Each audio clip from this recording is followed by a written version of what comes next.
All right. Well, we are back. We are back with our sweaty balls. My my my NPR voice is back, as we said. My got a little bit of a little bit of a tickle going on in the back of my voice, but it's okay because I'm feeling simply amazing. How about you? Welcome back, everybody, to the second edition of a 4-part series that we are doing. I know we said we were going to do 4 in a row. We've already screwed that up because we had to throw in the X-Men Legends right in the middle, but do you blame us? Can you blame us? When anything comes out with Kurt in it, what do we got to do? We got to talk about it, right? We have to. I mean, it's literally in our contracts that legally obligated. We're legally obligated. And you know what? He has a PR manager like nobody's business, so we don't want to screw with her. So, Anyway, hello everybody. My name is Lisa, aka the OG Nocturne. I'm here to talk about all things Nightcrawler, Kurt, and everything fabulous. And this week, of course, we'll be talking about the second issue of the phenomenal 1985 Dave Cockrum run of Nightcrawler, the little 4-series, very first ever solo issue. But before we get into that, why don't we introduce the gorgeous woman to my left or right, depending on, I guess, where in the country we are. I guess you're to my south, actually, technically. But go ahead, girl. Who ya? I mean, I guess I'm below you if we're talking about actual location. You're in one state, I'm in another. Are you saying I'm the top? Yes, you're the top today. Just today, though, Lisa. Just today. Okay. Tell me next time North Carolina tops New York. Okay. You're right. The state can't top New York, but I can top you. Anyways, hi guys. Okay. Right. I am Lauren, your friendly neighborhood bi.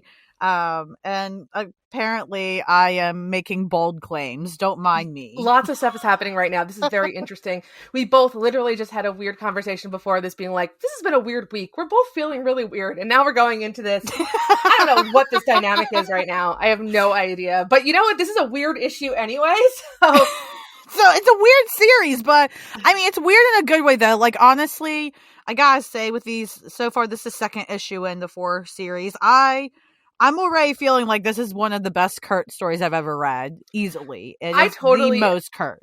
I totally agree. Spoiler alert, I'm not sad that the shark guy is dead because I was getting tired of the in everything. It was like, all right, this is getting tiring to read. I have the okay.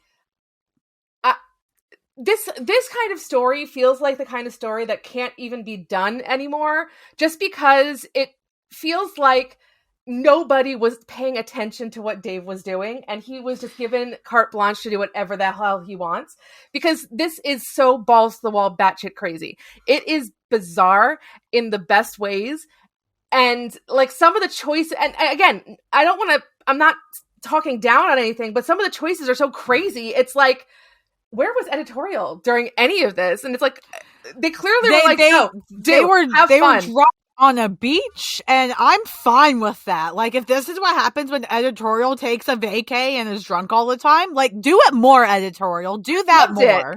No, it's fantastic. And I get the feeling that, like, as he was writing this, he was chuckling to himself at points, because some of it is so silly and ridiculous, right? Like, I get the feeling like he was like chuckling to himself as he's writing this, because some of the little jokes and little silly things that happened are so ridiculous. And just, I mean, even that he named this little floating place London Town. I mean, London Town. Well, and just, the way it's written and such too is really, really fun. And I gotta say, I'm excited to delve more deeply into this issue, because there are like plenty of moments where you're like, I don't know what the fuck's going on, but I'm loving it. And in all those moments, there's also lots of iconic Kurt panels where I'm literally reading this and going, this is one of the best panels I've ever seen. And there's like 3 of them in this issue. Oh, so many good ones. There's one of the most, I think, iconic Kurt panels that Kurt's not even in, that I chose to be one of the like a piece of artwork on our website, just because it's one of my favorites, and we'll get to it when we get to it. I'll mention it. But it's just, I just want to get right into it. First of all, I still don't know whether it's Boggy or Bogey. Boggy, what do you think? Well, I'm trying to find the word again. Boggy? I'd say Boggy because that has 1 O. Yeah, But you know what? If Boggy. one of you guys knows, let us know on Twitter that we're saying it wrong. Yeah. Tell us the right way. All I could think of, keep hearing Boggy over and over again, this is like a deep cut from way back like 20 years ago, was Bridget Nielsen on The Surreal Life when they were trying to name the dog, and she was like, his name is Boogie. That's all I could think of. Stupid turn back time. But I love it. Turn back. Right. Sorry, Cher hit me. Oh, Cher always hits me every single time. What I love about this first page is like a week has passed, and then it's like Kurt and Lockheed have fallen in with pirates. It's like, of course they have, of course. Like it's like Kurt's gone for 10 minutes, and if a pirate is there, he's like, I'm joining you. So it's just it's important to note, guys. Cockrum is very direct in pointing out that Kurt and Lockheed have been gone a week's normal time, or they think it's been a week. I'm sorry. They feel like they've been gone a week, but actually in the regular time where Kitty and Illyana still are trying to get them back, it's only been minutes. Yeah. But they feel like they've been there forever. Yeah, exactly. So like right now, Kurt is being held captive by, what the hell is this guy's name? Shagreen, who, why is he never shown up again? He's a shark guy that wishes he was King Shark. He does wish he was King Shark. He's like King Shark's nerdy younger brother.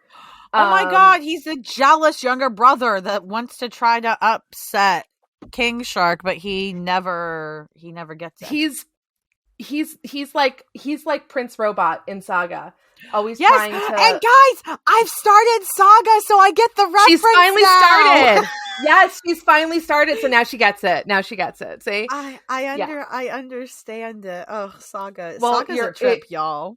Yeah, well, let me tell you, it's only going to become more of a trip, and it becomes more and more and more and more and more until you. Oh, and you're getting into it at the right time, because those of us who were reading the whole time had to wait like 3 years in between the most heart-wrenching cliffhanger. Okay, we're not talking about Saga. Okay, we're gonna have to start the Saga cast. We need to start. We need to just start talking about the next page in this. Like, I love this next page because you've got the little shark dude and his minions carrying Kurt, who is unconscious in one panel. They're carrying him, and then all of a sudden he's like hooked up, like his arms are hooked up, and he's got a belt around his waist, and then his feet are locked in. So kind of like those little things you see at the circus where they put you on the thing and spin you and throw knives at you. That's kind of the look he's got going on. You've been to different circuses than I've been to. They never did that to me specifically, but I guess. Well, Lisa, you didn't ask. You got to know the people to ask. I guess so. You just have to know the right people. Be like, yeah, please hook me up and throw shit at me.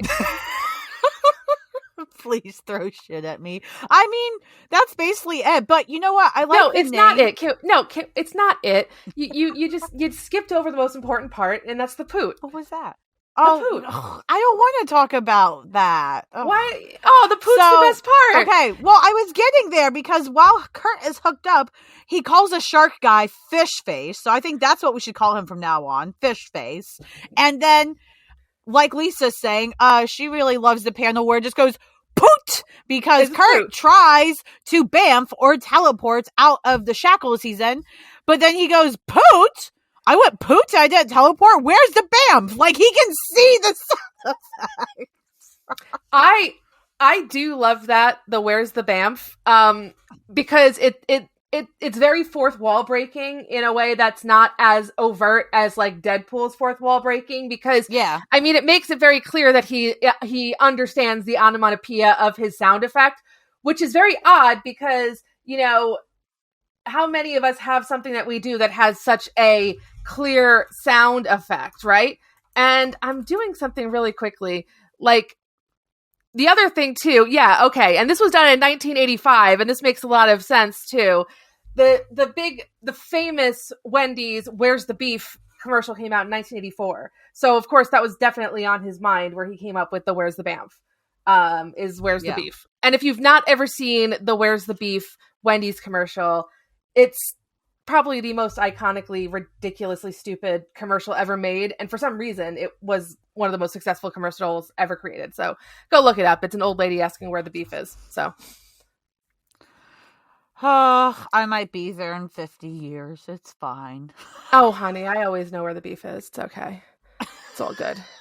All right, well, moving on. Let's talk about this because Illyana and Kitty, they're doing their best. They're trying, and they're trying to figure it out. And they're doing what they can. We know they're still on the job. I just point out that Cockrum writes, young X-Man, Kitty Pryde, and her friend. And I'm like, Cockrum, you really emphasize the friend, huh? They were gal pals.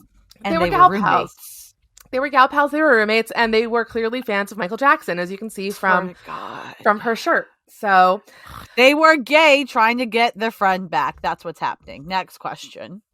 Okay. So the pirates are coming back. They haven't left, and they have realized that they want to go not save the princess. They want to get the princess from Sharknado and Sharknado. and instead of him having her, they want to take her so they can use her for bait or ransom or whatever. I don't know. But guess what? We're going to find out what a bogey is now, thankfully. And it turns out that bogeys are little tiny Kurt-looking things that have bat wings. They're like Bamfs, kind of. But these guys are a little more demonic than Bamfs. Yeah, they're like they have little bat wings. They have big ears, and they're little bat-looking things. But they can also teleport.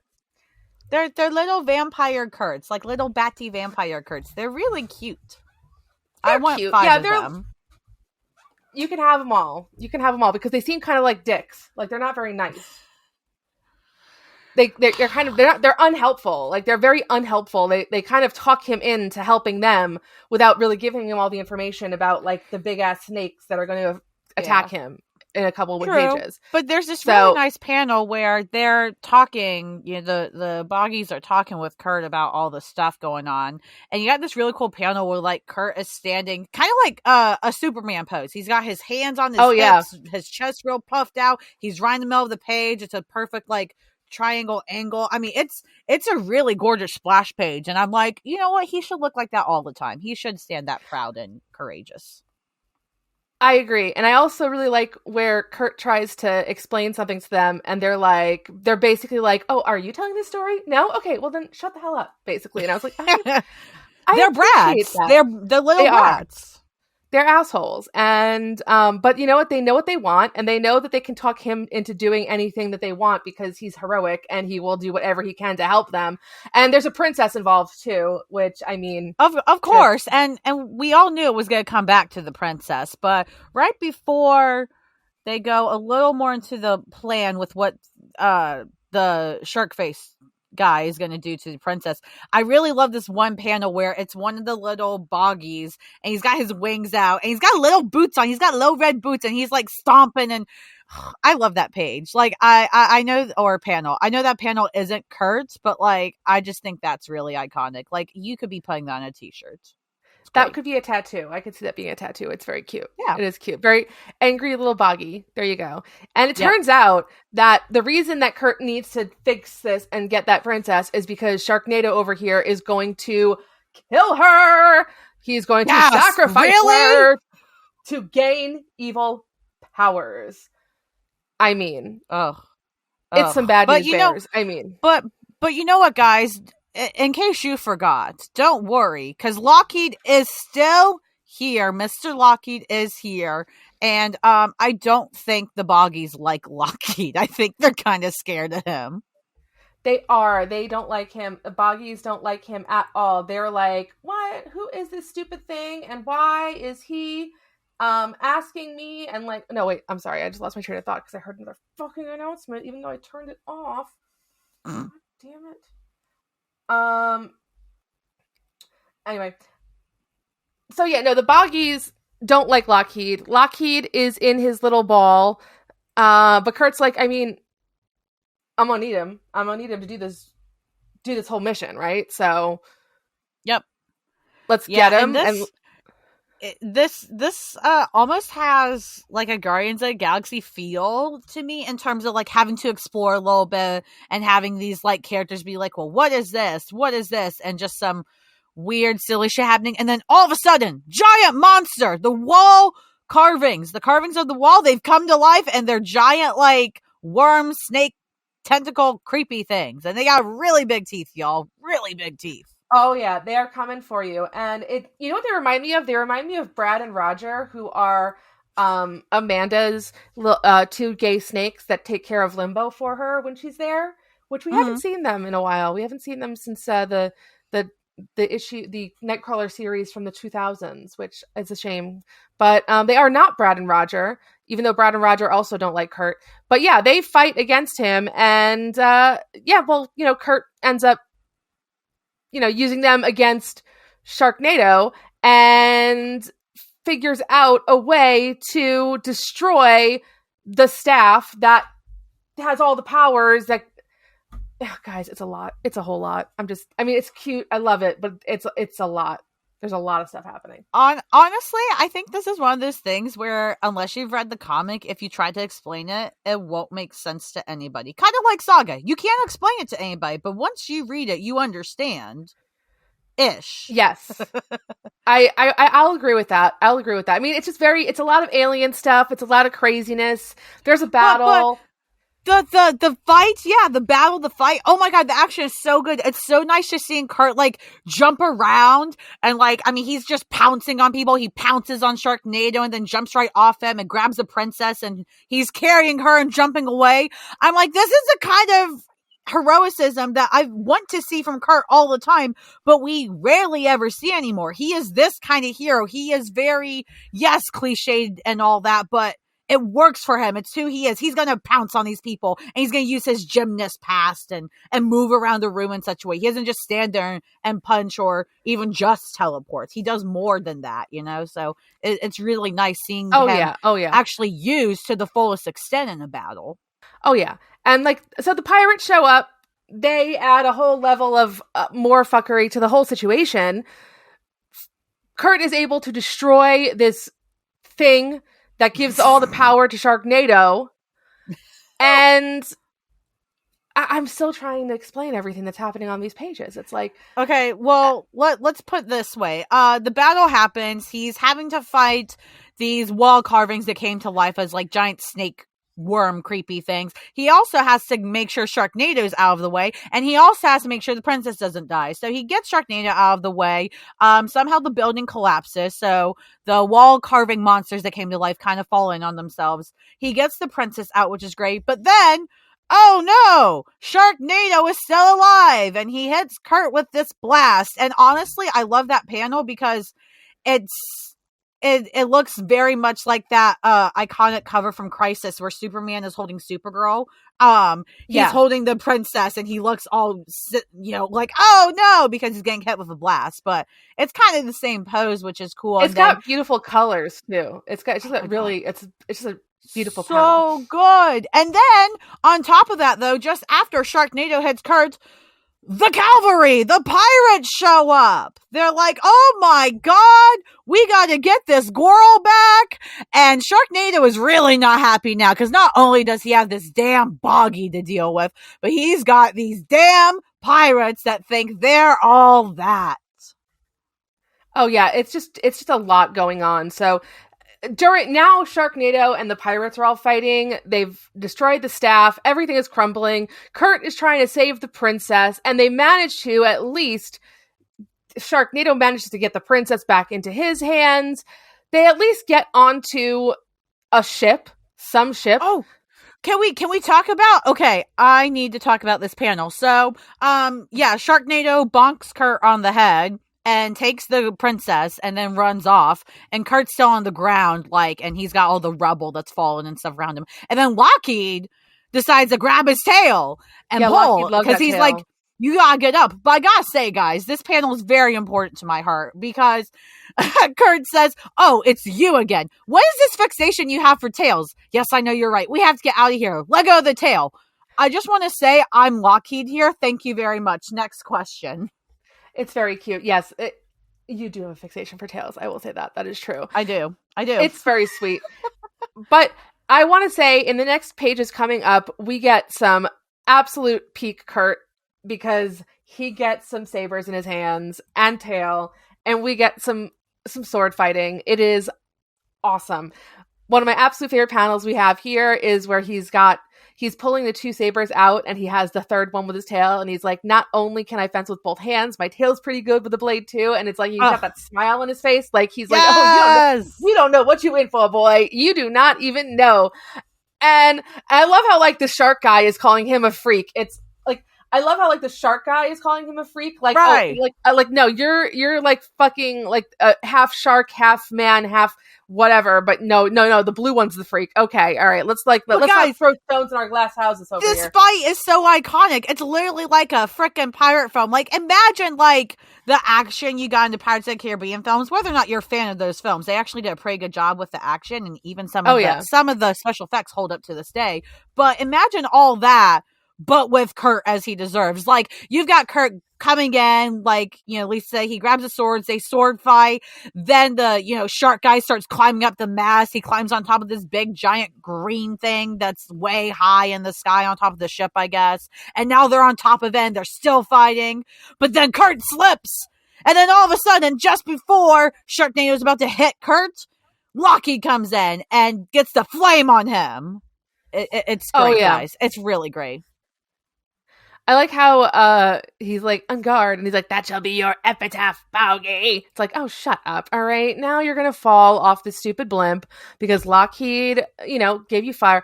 And Kurt is so funny here. He's like, he's falling. All right, maybe I should have gone to save him, but I'm not gonna, so... like, yeah, perhaps I should try to save him, but I couldn't have ported back to the ship with him. So apparently at this time he couldn't have teleported with him. So, you know, if that's the reason why, even though I think the actual reason was because he wanted to get to the princess. Oh yeah, it works either way for me. But yeah, like the Sharknado guy falls, you know, to his doom, basically, we're assuming. We don't see him again. And Kurt, of course, goes, are you all right, princess? And she goes, yes, thanks to you, my gallant rescuer. Are you really a boggy? And he goes, sort of, your highness, but not exactly. My name is Kurt Wagner, and I'm privileged to be of service to you. And she goes, I am pleased to know. What? I don't understand why he's like, sort of. What do you mean, sort of? No, you're not a boggy. You're a guy. Like, he's embracing. You know, everybody hates boggies. He's embracing. Well, that's why it's cute though, because she's like, "Are you boggy?" And he's like, "I might be, kind of. Is that okay?" And she's just like, "Oh yeah, of course. My name is Sabri, and this is for you." And then she just kisses him point blank. And honestly, I'm just surprised. You know why I don't like it? I don't like it because of what we learned about boggies later, and we'll get into it in a second. Well, I don't know, Lisa. We're on issue 2. We're only thinking about this issue. Okay. Well, no, I mean, like, literally in this issue, what we learned about boggies later. So, but we'll get to it when we get to it. So now we're finding out that Kitty, she has figured it out. She thinks she's got it. She thinks she knows, and and Illyana is crossing her fingers. They are going to touch that button and bring him home. But before they do, the king of wherever the hell they are is knighting Kurt Wagner. He is now Sir Kurt of Wagner of wherever the hell they are. And he is a knight now, and he is going to go for a nice little walk in the garden with the princess. And, she said that she claims his services for the night, and he said, as you wish. Oh yeah. He's like, girl, I'll show you my magic stick. And then just as Kitty and Illyana are like, we've got a way to bring him back, let's do it. They try it just as he's walking with the princess, and it doesn't work, because what they do is they bring back his clothing, not him. Don't know why, but it's just his clothing. So then, of course, Illyana's like, oh my god, send it back! Kurt needs his clothing! Like, we don't need naked Kurt running around. So Katie's like, okay, I got it. And I love that panel so much. I love Illyana's face, and I don't know, this red halo that Calcrum gives her of like, just like this, you can see her like this expression. She's her mortified. Panic. Oh, panic and mortified. Like, oh my god, he is naked out there right now. Oh, like, because keep in mind, I mean, these girls are like between 12 and 14 years old at the time, right? So like, they're really young girls, and like, just the concept, right, of like, oh my god, there's a naked guy out there, oh my god, like, that whole concept is so mortifying and scary, and like, I just can't imagine being that young and in that situation. Yeah, and they feel bad because that's their friend. Like, they're like, oh my God, we don't want him naked. That's terrifying. But the funny part is that they're mortified for doing that to him and they feel bad. But then you've got the freaking princess here be like, oh my God, your clothing completely disappeared and then reappeared. How'd you do that? And can you do it again? Oh yeah, and I've seen this like image used in so many like thirst things over the years, just in general, because it's a great panel, just period. I do like how Kitty's like, I think I've got a piece of him. Like, girl, you're just gonna try and bring a piece of him back? Like, what if he just got like a leg? Like, what? You're just gonna leave? I mean, to be fair, Kitty's probably used to that weird stuff because she phases through stuff. So she's like, like my head got through, my legs didn't. I'll figure it out. Like, but I just want to say, like, I have to be the chaotic one here. I mean, are we not all the princess here? Like, I mean, I don't really want Kurt to lose his clothing in front of everybody, but like, I love my man. So, you know. Oh no, I don't blame her. I don't blame her for posting. It's a great, I mean, this page is a triumph. I'll just say that. It's a triumph. It's funny. every single expression on all the faces is so perfect. It's such a great page. It's hilarious. And yes, the image of Illyana saying, send it back, Kurt's out there somewhere giving a free show. That is the one I chose for our website because I was like, this is hilarious. It has nothing, Kurt's not even in this picture, but it's just so funny. So, but sadly, just as Kurt is getting to know the princess and she is getting to know him very well, this dimensional warp is opened up to hopefully pull him to his home dimension.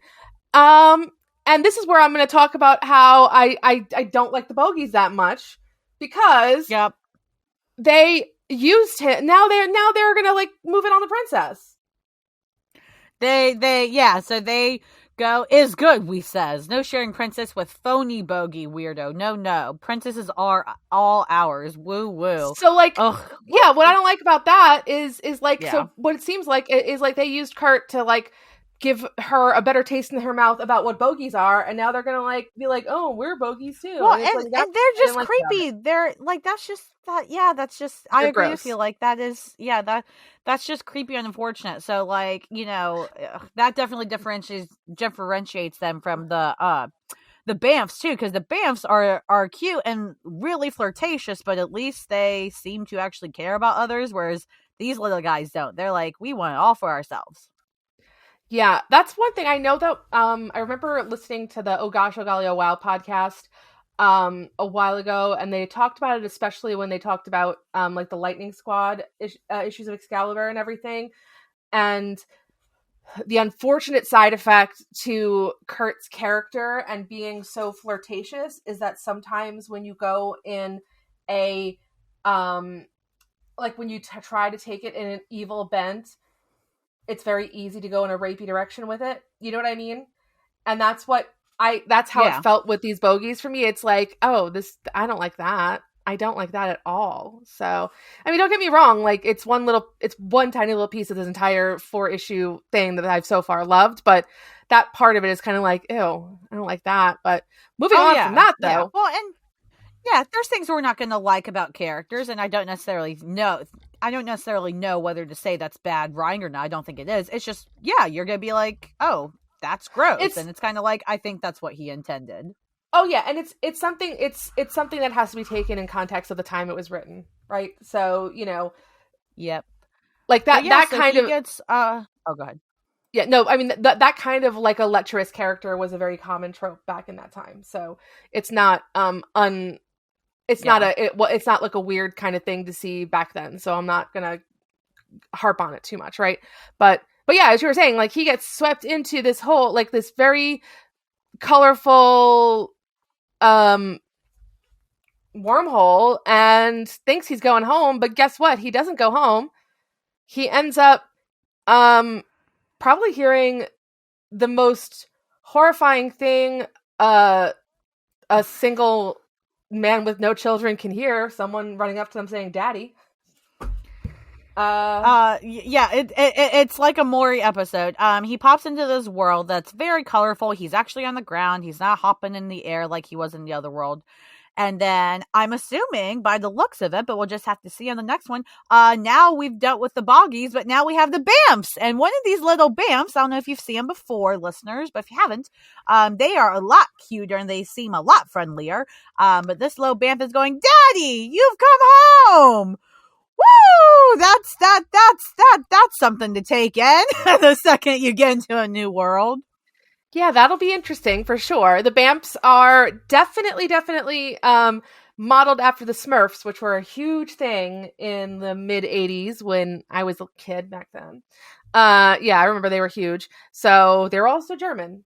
So interesting little side bit.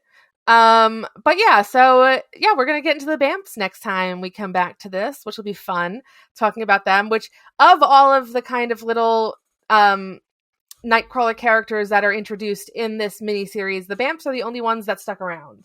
We don't see bogies around anywhere, and I think there's another. I think we get introduced to like another race of like female Nightcrawlers in this story that we don't see ever again. But the Bamps come back again and again and again. And I've always wondered about the Bamps that lived around the time when Nightcrawler was dead, because I always thought that was so weird. Yeah, I mean, I don't think, and you know, people listening, if you know I'm wrong, please let us know on our Twitter and stuff, because you know we don't know everything just because we have a Nightcrawler podcast. You know, we're always learning. I know everything. You know everything about Nocturne. That much I is do. true. That I do. And if I'm wrong, then you're wrong, actually. But yeah, so but the Bamps we don't really know too much about. I mean, they have multiple appearances and stuff, but not much that I know about the history. There's a little bit.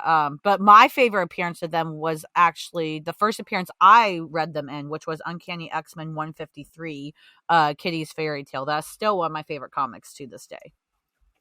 We're gonna have to cover that one of these days.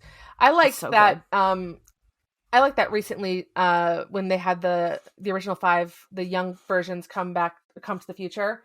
And young Jean had Pickles the Bamf, who was like her BFF. Yes, Pickles! He's a little Pickles. Shit. He's so Pickles. Cute. So I've pitched this in several different places. I don't know if I've mentioned it here, but I think I have mentioned it here because I think I've talked about how much I love Lockheed and the Pet Avengers and how they should come out with Lockjaw and the Pet Avengers, and they need to come out with Lockheed and the Pet X-Men.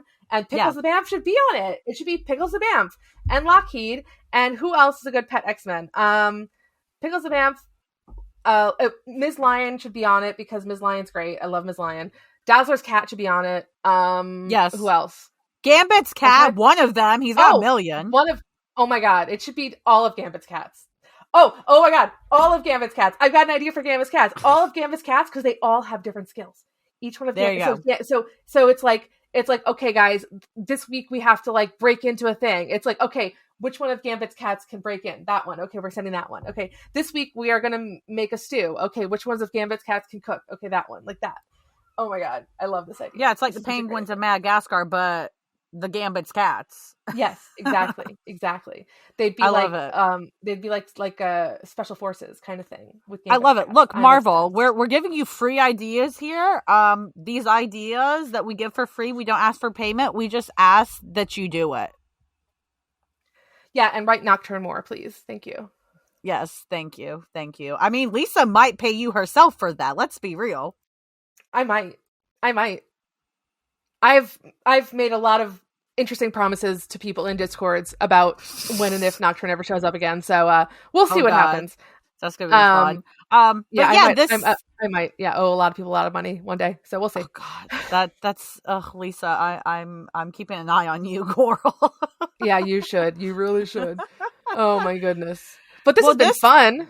Yeah, I was gonna say this series has been an absolute blast to read every single time. Like, I gotta say, like, I read a lot of good comics. I have fun with a lot of comics I read, but this one is just pure 100% fun in such a way that, like you said earlier at the start of this, that and most, for all intents and purposes, can't be done now, and isn't done today. So it's such a blast. So if you are a Nightcrawler fan and you haven't read this series, hopefully you're reading along with us. But if you're not, please read these. They are so worth it. They will make your day, week, month, year, whatever you need.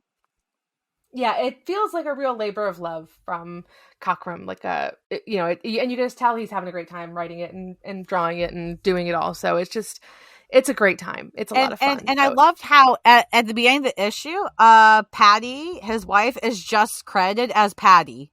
Like, yep. which Patty? I mean, if you know, but otherwise you're like, which Patty is this? I don't know, because it's just Patty she's credited like Cher. Like Cher. Some people don't need a second name, right? Like, I'm just Lisa. There it is. Well, where can they find you, girl? Oh, yeah, you can find me on Twitter at friendlymBHD BI. But also, I started doing a live show every Sunday where we talk about lots of comic things and nerdy things, and it's a really good time. So if you're interested, you can follow that Twitter at friendlymBD show. And you'll get all the links to the YouTube and stuff, but it's a really good time, and you might see a Simply Amazing crossover, wink wink, in the future, so you guys should definitely check it out. Ooh, let's see if this girl can get me up on a Sunday morning. We'll see what'll happen. It might be the morning I top, Lisa. Oh, well, we'll make it happen. We'll make it happen. You can find us. No, I've been broken this whole time. It's okay. You can find us at simplyamazingpod.com. All of our socials are there. We have lots of fun things happening. We've just started getting transcripts done of our podcast. They're not perfect. But they're there. So yeah, take a look. We've been posting them on the website as we get them. So take a look for those. If you like us, rate and review us. Tell us that you love us. If you hate us, come and tell us too. Why not? Everything's SEO opportunity. Everything's an opportunity for SEO. We'll take it. Tell us you hate us. Gets us up on that Google, baby girl. Anyway, guys.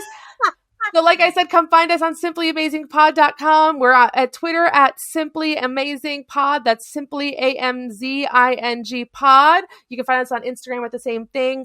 You can find me at DOGNACHTURNE on Twitter. And for those of you out there listening, if you are trying to find yourself a humorous Bandersnitch and still haven't been able to find one yet, that's because they're not real. That's what Lockheed is. But don't worry, we still think you're simply amazing.